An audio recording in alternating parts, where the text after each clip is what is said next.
Euh, Merci de m'accueillir. J'aurais aimé être avec vous en présentiel et avec mes cheveux, mais le sort en a décidé autrement. Je voulais même être à Pointe-à-Pitre avec vous le 15 avril.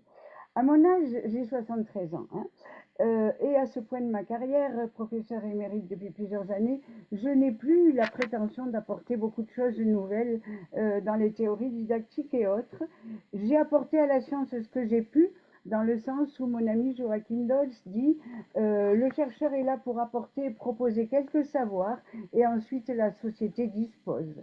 Donc il y a un temps dans la vie où on a peut-être un peu tout dit, où il faut laisser la parole aux jeunes. Je suis très heureuse de faire suite à quelqu'un qui justement est en thèse, mais où peut-être on peut être utile parfois quand des jeunes font appel à vous. Et c'est ce qui m'est arrivé à Hendaye et motive mon humble communication. Je voulais d'abord vous dire que j'ai assisté le 15 avril à la journée à Pointe-à-Pitre et qu'elle m'aide à y avoir assisté m'aide à me situer aujourd'hui. Pour ceux qui n'y étaient pas, j'ai pensé utile de vous dire comment j'ai reçu de façon très subjective cette journée. Pour moi, je l'ai senti, mais je peux me tromper, hein, autour de trois axes de réflexion. Un, le FLE et ses possibilités stratégiques et didactiques, on continue un peu aujourd'hui. Des ouvertures préalables vers les langues et les habitudes culturelles des apprenants, ça dépend évidemment des intervenants, et c'était assez marqué à Pointe-à-Pitre dans une démarche générale de décolonisation des enseignements, dimension malgré tout encore nouvelle et que je trouve évidemment très féconde. De mon côté, je vais me permettre de faire un pas de côté ou quelques pas de côté pour vous présenter mon travail de plusieurs points de vue. D'une part géographique, je vous emmène au Pays Basque, d'autre part sur le plan conceptuel, puisque je me situe dans une démarche sociodidactique. Ensuite, sur le plan didactique, parce que ce ne sont pas les élèves et la classe sur lesquels je vais mettre mon projecteur, et du coup méthodologique, puisque le public observé pour cette communication aujourd'hui va être le public des enseignants avec qui j'ai travaillé pendant 3 ans. Alors voilà la situation et le contexte d'où est née notre problématique. Pour la petite histoire, j'ai reçu en 2020 un coup de fil inattendu du monsieur que vous voyez sur la gauche. Bonjour, je suis le principal adjoint d'un collège du Pays Basque.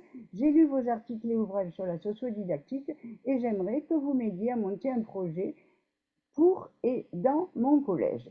J'ai dit oui tout de suite, je connaissais bien Hendaye pour tout vous dire, et c'est un hasard absolu, mon père est Hendaillais et je suis moitié Hendayaise. Ma collègue et amie Valéria Villapires, que vous connaissez sûrement de l'Université de Saint-Étienne, s'est jointe à moi pour cette aventure qui a duré 3 ans et demi. Mais vous, vous n'êtes pas d'Hendaye, vous ne connaissez pas le collège Irandat, et donc voilà quelques informations pour comprendre la situation. C'est une toute petite ville, vous la voyez là, et ce que vous voyez derrière moi, c'est la Bidassoa, construite au bord de la frontière, et de l'autre côté de la Bidassoa, où il y a les bateaux, c'est l'Espagne.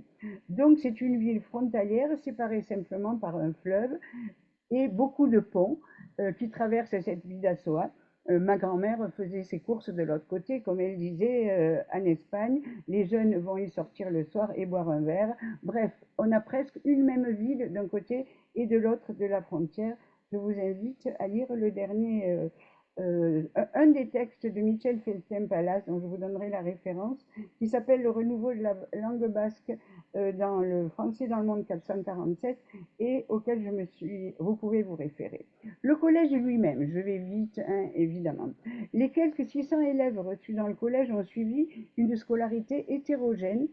C'est important que vous le sachiez, c'est-à-dire qu'ils viennent de primaires différents, soit les JCASTOLA, qui sont les écoles associatives totalement en basque, soit des filières bilingues du primaire de l'éducation nationale, soit ils viennent de l'autre côté, c'est-à-dire de l'Espagne, où ils peuvent avoir été scolarisés en basque ou en basque et en espagnol, soit d'autres pays d'origine. Vous voyez que dans le collège, la majorité des documents sont en 3 langues et que si vous décrochez parce que vous appelez au collège, vous aurez un message en 3 langues. C'est un gros effort de l'administration et de l'équipe dirigeante d'avoir pris cette décision. Et le site officiel que vous voyez montre que sur Internet, si vous cherchez le collège Irandats de l'éducation nationale, vous voyez une rubrique plurilinguisme où sont exprimées dans les 3 langues la structure du collège en diverses langues, bilingues, bilangues, plusieurs filières, etc. Donc c'est riche, mais les enseignants puissent, dans cette diversité, enthousiasme ou inquiétude, suivant d'où ils viennent, bien sûr, ils voient leur certitude formée dans les INSPE souvent bousculée, leur confort linguistique et didactique mis à mal, leur rapport à la norme et à la réussite remis en question.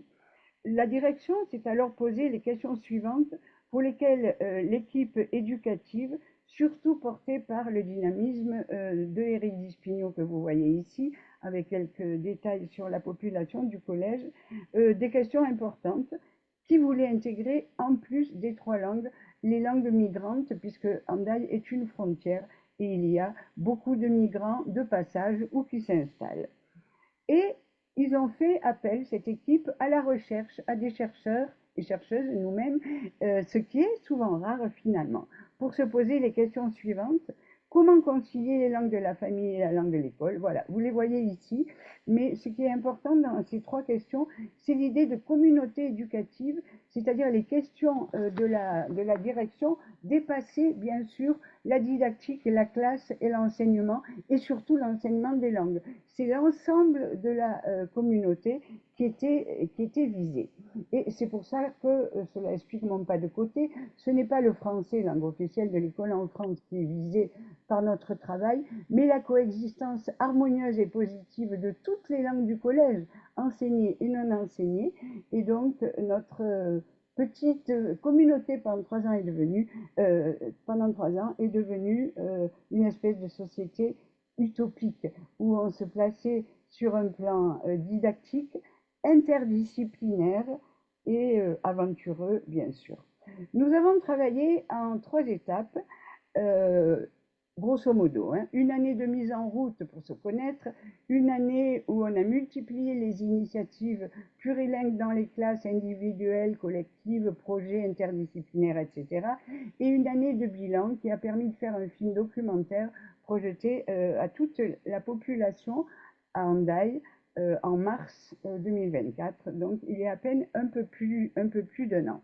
La première année s'est conclue par cette semaine des langues, et cette année de mise en route, bon, vous lisez pas tout, hein, mais c'est pas du tout grave, ça a été une année de recueil de données extrêmement importante, les archives du collège pour la réussite au brevet, les origines des élèves, des questionnaires aux enseignants, au personnel, aux élèves, des entretiens avec tout le monde, des captations dans les classes que nous avons visitées sans arrêt et filmées, etc. La construction d'une culture commune en essayant d'approfondir quelques concepts, pas trop pour pas noyer les gens évidemment, et de lire ensemble quelques textes que nous avions choisis le plus abordable possible pour ne pas rebuter nos collègues. Et enfin, dans cette culture commune, nous avions décidé de rendre le plus de langues possible visibles et audibles dans le collège avant que ce soit dans les classes, ce qui explique cette première année de brainstorming. Voilà des étiquettes sur des portes, vous voyez, le foyer, une unité, et ce qui s'est fait dans les classes autour de moi, là, les fleurs des langues, pour que les enfants et le personnel parlent des langues de leur vie et se rendent compte que le multilinguisme, peut-être pas encore le plurilinguisme, était déjà à l'œuvre dans leur vie, à la fois dans leur vie sociale et dans leur vie scolaire. Ce qui est pour moi le lien fort de la sociodidactique, c'est-à-dire mettre tout le temps en écho ce qui se passe dehors et ce qui se passe dedans, de façon à ce qu'il y ait plus de frontières finalement entre les deux. Nous sommes sortis du collège aussi en invitant souvent les parents dans la journée finale et dans des entretiens ou des fêtes avec eux. Un tout petit exemple, je ne peux pas vous les donner tous, d'un projet réalisé à leur initiative par 2 collègues, la documentaliste et une collègue d'anglais, Mix and Cook. Ça peut vous paraître banal de faire des recettes, ça ne l'était pas. Chaque élève qui voulait raconter une recette de son enfance ou qu'il avait marquée dans sa tradition, dans sa culture.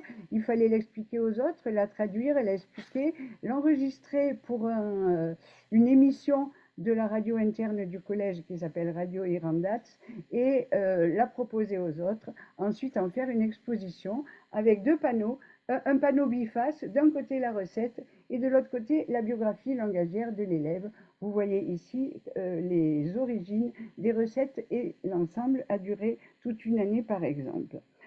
Euh, pour la partie sociolinguistique, à laquelle je tiens beaucoup quand je fais une recherche en didactique, évidemment, outre les lectures partagées, nous avons fait plusieurs enquêtes qualitatives et quantitatives sur les langues des élèves et évidemment nous avons eu une moisson magnifique.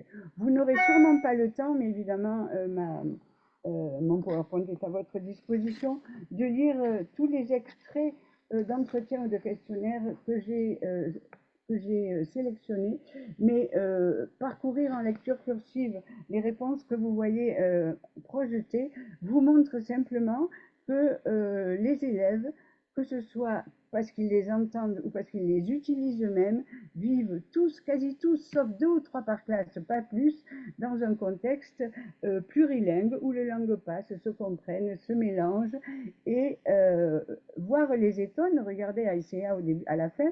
Un jour, ma mère a demandé à un ami à moi invité ce qu'il voulait manger. Il a répondu en français et il a dit quelque chose à son père en espagnol et à sa mère en russe. Voilà le quotidien de ce collège qui est pourtant un collège ordinaire. Et le français dans tout ça, me direz-vous, parce qu'on est quand même là pour en parler, voilà quelques chiffres importants pour finir de situer sur le plan socio-linguistique les élèves. 63% disaient l'avoir appris en famille, 41% à l'école. Donc vous voyez, c'est quand même pas la langue maternelle ou quotidienne de la majorité des élèves. Et pour 32% seulement, ils disent que c'est leur langue scolaire, c'est-à-dire qu'ils n'utilisent que à l'école pour eux. Bon, il y a évidemment, et ça les professeurs ont été sensibles, une grosse fatigue cognitive pour eux à parler sans arrêt en français quand on les y oblige toute la journée dans une langue qui finalement, pour beaucoup, presque la moitié, n'est pas leur langue quotidienne. Pour info, l'espagnol et le basque. Et je pense important de souligner quel est le rôle de l'école là-dedans. Poursuivre ce multilinguisme social, c'est-à-dire s'accrocher, accrocher les wagons là-dessus, mais le structurer jusqu'à ce qu'il devienne du plurilinguisme, c'est-à-dire cognitif, positif, fécond, qui débouche sur d'autres connaissances, donc construire des plurilingues et des compétences plurilingues, ce qui est encore une autre paire de manches. Que disent les adultes de leur vie à eux? Eh bien, c'est la même chose. Finalement, nous avons fait des entretiens et des questionnaires à tout le personnel. Voilà ici deux assistantes d'éducation. Cécile dit: je suis auvergnate, donc elle n'est pas du Pays basque, mais elle s'est habituée à ce plurilinguisme et elle dit: j'ai du mal à mettre des frontières. Anna, au contraire, est basque et elle pratique plusieurs langues depuis qu'elle est jeune, depuis qu'elle est née, dans sa famille et dans la famille qu'elle a créée. Elle est mariée et elle dit: ça forme presque une langue à soi tout seul. Donc il y a une espèce de mouvement de giration de toutes les langues. Les personnels autres, puisque nous avons interrogé les personnels de cuisine, de ménage, d'entretien, médico-social, etc., expliquent aussi qu'ils savent qu'on parle souvent basque à la maison, mais qu'à l'espagnol c'est parfois plus cool. Ils disent même: j'entends parler de l'espagnol. Il y a aussi des Catalans, des Marocains, des Algériens qui parlent arabe. Bref, tout le monde a vraiment conscience de ces langues qui circulent, ne s'en étonne pas. Et j'ai noté à la fin l'un d'eux qui me dit: on a 3 cultures et 3 langues, mais finalement ça n'en forme qu'une. Ou cette remarque de la documentaliste nous disant un peu en riant: mon père est arménien, ma mère bretonne, parfois des expressions me viennent et je ne sais plus si c'est de l'arménien ou du breton. Il est bien évident qu'au-delà des langues, on touche d'autres sphères de l'humain. Évidemment le culturel, vous vous en doutez, c'est pas un scoop, mais enfin c'est intéressant que ce soit l'infirmière qui le dise. Par exemple, dans les familles latino, par exemple, l'éducation se fait en famille élargie. Et elle conclut en disant: il faut une qualité d'accueil et pour cela, il faut être hors jugement. Donc vous voyez, du culturel, on débouche sur de l'éthique et c'est cette communauté-là que voulait susciter de façon consciente l'équipe de direction. Une autre collègue dit j'ai fait de l'hébreu pour savoir ce que c'était d'apprendre une langue non européenne parce qu'elle en avait souffert dans son enfance. Donc, au-delà des langues, on touche des façons de vivre et des façons de vivre avec l'autre surtout. Dans notre question de départ, euh, pour cette communication, je me suis basée sur les questions suivantes posées à peu près 6 à 9 mois avant la fin de notre travail. Vous savez que le projet sur le plurilinguisme prend fin, etc.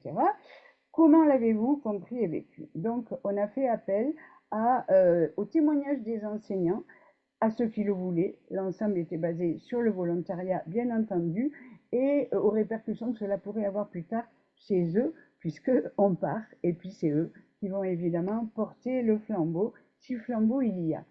Nos résultats se résument, sans que ce soit un scoop, mais quand même, ça me paraît intéressant de le souligner, pour moi, en 3 grands thèmes.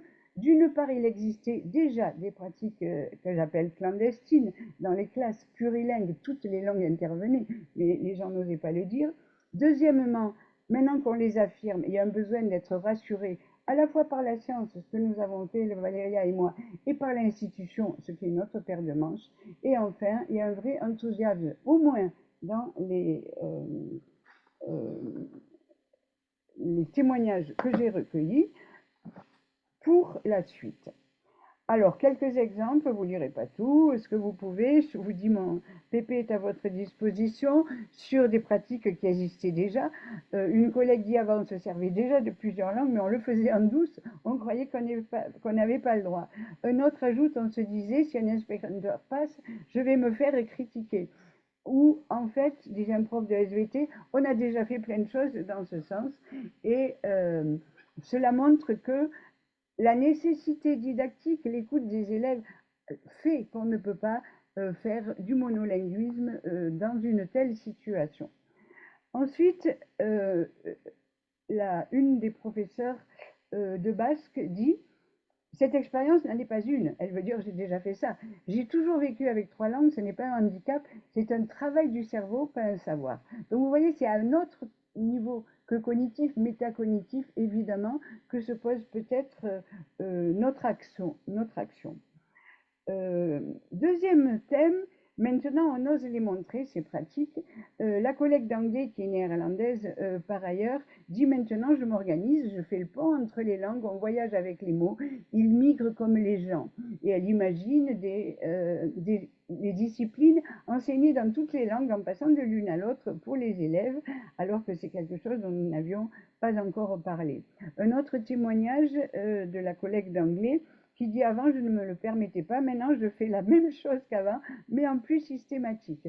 J'en ai retiré une démarche qui va avec une culture nouvelle. Et elle dit que elle va garder ça et elle va le développer. Et les panneaux que vous ne voyez pas sont plurilingues dans l'affichage sur ses murs, etc. Et elle fait vivre une espèce de tourbillon linguistique dans sa classe où il y a une très grande animation, un très grand appétit de savoir. De la même façon, un collègue d'histoire-géographie dit maintenant je vois mon métier de façon différente. Donc ça nous fait plaisir parce qu'on se dit ces gens-là vont continuer, bien entendu. Oui, j'ai envie de continuer d'entraîner d'autres collègues. Les passages d'une langue à l'autre servent à tout le monde et aux parents aussi. Et le français fait partie du lot. Il n'est pas exclu, bien entendu, mais il insiste beaucoup sur l'aide institutionnelle qui n'existe pas du tout. Encore un autre, peut-être, parce que je voudrais un peu leur rendre hommage, le collègue d'éducation musicale, lui-même plurilingue et né à Saragosse, dit qu'il a appris le basque parce qu'il est venu travailler au Pays Basque, puis le français à Paris quand il a fait des études de composition.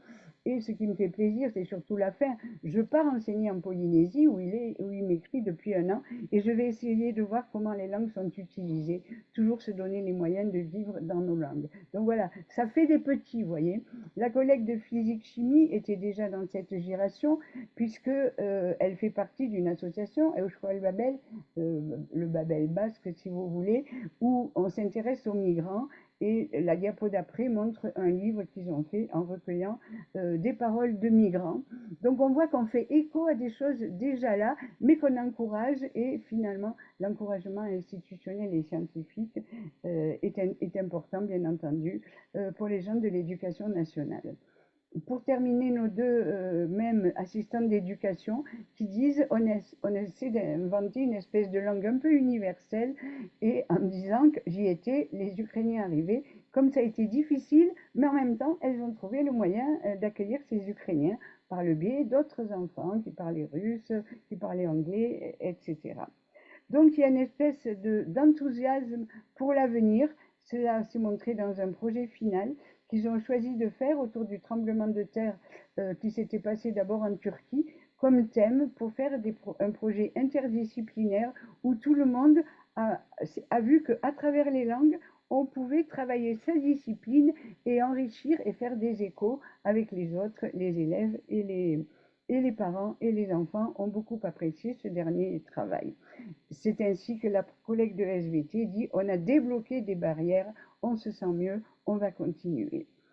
À la fin, Monsieur Ziniger dit maintenant j'ai envie de voir les langues autrement, de casser les stéréotypes. Lui-même est monolingue, ma méthode d'enseignement a changé, donc vous voyez, on passe là à un travail pédagogique, je m'appuie davantage sur le savoir des élèves, et la pyramide que vous voyez est plurilingue, il fait son cours en plusieurs langues. C'est bien, vous pouvez garder la suivante. Madame Etchavé, en basque, dit je travaille beaucoup, c'est une expression à elle, le voyage des mots dans mon enseignement. Et vous savez, c'est rare parce que les profs de basque sont accrochés à leur langue basque, et ils se sont tous mis au contraire maintenant au plurilinguisme dans leur classe, en trouvant que ça apporte beaucoup aux élèves. Voilà notre petite utopie qui était d'accueillir les langues et les habitus linguistiques des élèves et, j'insiste, de tous les acteurs et actrices du collège autrement que comme un ornement didactique ou pédagogique qui aurait servi que de marchepied aux Français. Je crois que là, on essaie de donner une autre dimension à la place des langues les unes par rapport aux autres et au plurilinguisme, et aussi en s'appuyant sur ce que mon collègue, je suis un peu perdue dans les diapos, vous pouvez mettre la suivante s'il vous plaît. Voilà, on ne perd pas de vue le français. Une collègue de français elle-même dit avant on n'osait pas, mais rien ne se fait en fait au détriment de la langue française. Et elle parle de respect, de bienveillance, d'ouverture, de refuser les hiérarchies. Donc vous voyez derrière cela, il y a une formation du citoyen, une formation morale et éthique dont je parlais au début, pour rejoindre les avis de mon ami Joachim Dolz qui est venu présenter notre film Andai, qui dit que la didactique peut être une didactique d'action, en s'appuyant sur Bernard Lahire, que vous connaissez bien entendu. Donc c'est une démarche un peu intuitive que nous avons menée, mais fortement ancrée dans le terrain, autour de la question de la médiation linguistique et culturelle, c'est-à-dire on se sert d'eux, on n'est pas coincé dans des rails. Et pour terminer, j'aurais voulu développer, je ne peux pas. Ce que nous avons fait, je crois, j'en ai parlé ailleurs, fait écho à beaucoup d'autres initiatives qui se passent dans d'autres contextes. Là, c'est un sous-main fait par des élèves de Saint-Étienne où je travaillais dans des classes de français langue seconde où ils avaient mélangé toutes leurs langues pour dire bienvenue. Je remercie Maggie qui a fait cela, et je remercie aussi tous les gens qui comprennent qu'on peut ouvrir Andai, c'est pas que Andai, il faut ouvrir à la sphère, à la terre, peut-être tout cet accueil. Je terminerai avec cette jolie phrase de Ferré, pardon, de Freinet, c'est un beau lapsus. Semer ces graines d'utopie dont on ne guérit pas, que j'avais apprises à l'université d'Aix quand je faisais mes études et qui ne m'a jamais quittée. Voilà, j'ai pas regardé l'heure, excusez-moi, je sais pas où j'en suis. Est-ce que je suis pas trop en retard? Merci à vous. Et évidemment, je suis à votre disposition, malgré cette course à travers notre petite expérience. Merci beaucoup pour cette présentation enthousiaste et passionnante. C'est intéressant de voir en fait que parfois on peut collecter les fruits de notre travail.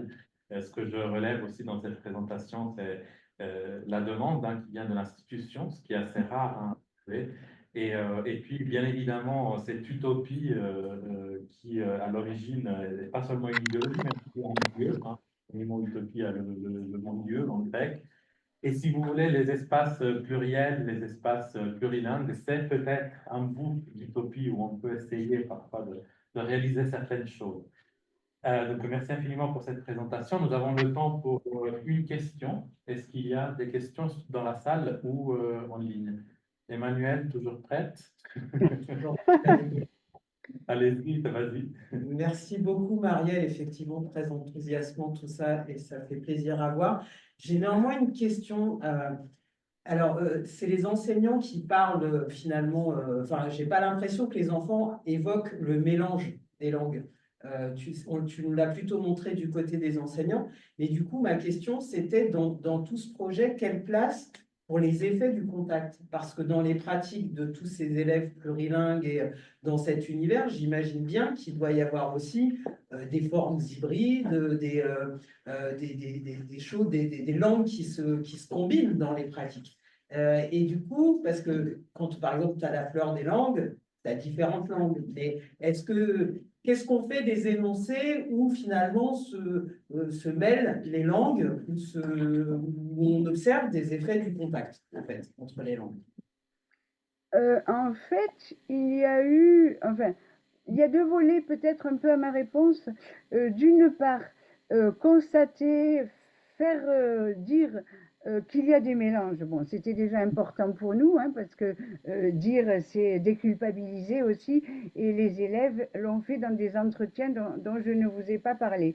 Mais le travail de la classe, et même pas de la classe, hein, à la cantine, par exemple, il y a un monsieur qui est très impliqué là-dedans. Le travail de l'école, ça serait d'analyser un peu ces contacts de langue, d'en montrer les échos, de montrer des étymologies, de montrer des ressemblances, des non-ressemblances, c'est-à-dire d'en faire un lieu de savoir, comment dire, de façon métalinguistique, pour dire que les choses ne se font pas au hasard et que les langues sont structurées, qu'elles se structurent et que le plurilinguisme lui-même est structuré. C'est pas n'importe quelle langue qu'on met à côté de n'importe quelle autre. Ça, c'est le premier point. Et le deuxième point, une fois que ça avait été bien établi, avait été de la demande des enseignants. J'ai pas eu le temps de vous le dire pour le dernier projet sur le tremblement de terre. Ils ont dit bon, maintenant on a bien compris, on sait ce qu'on doit faire en classe, on structure les choses, mais c'est l'écrit qui nous pose problème maintenant. Et c'est dans l'écrit qu'on a beaucoup travaillé cette structuration du plurilinguisme, jusqu'où il peut aller ou jusqu'où il ne peut pas aller.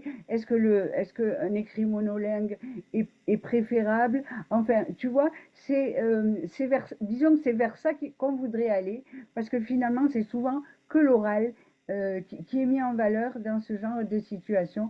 Et c'est une demande d'enseignante vraiment de, de développer l'écrit. Enfin, j'ai peut-être pas très bien répondu.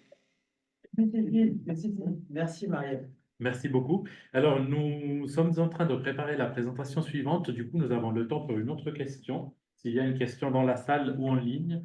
Oui, il y en a une. Moi, j'aurais une petite question, même si elle Parlez un petit est peu plus fort. Une de, petite, de savoir est-ce que les enseignants avaient le même rapport entre les langues qu'ils parlaient, parce que visiblement, ce sont essentiellement des enseignants plurilingues, et des langues qui sont celles des élèves, mais qu'ils ignorent.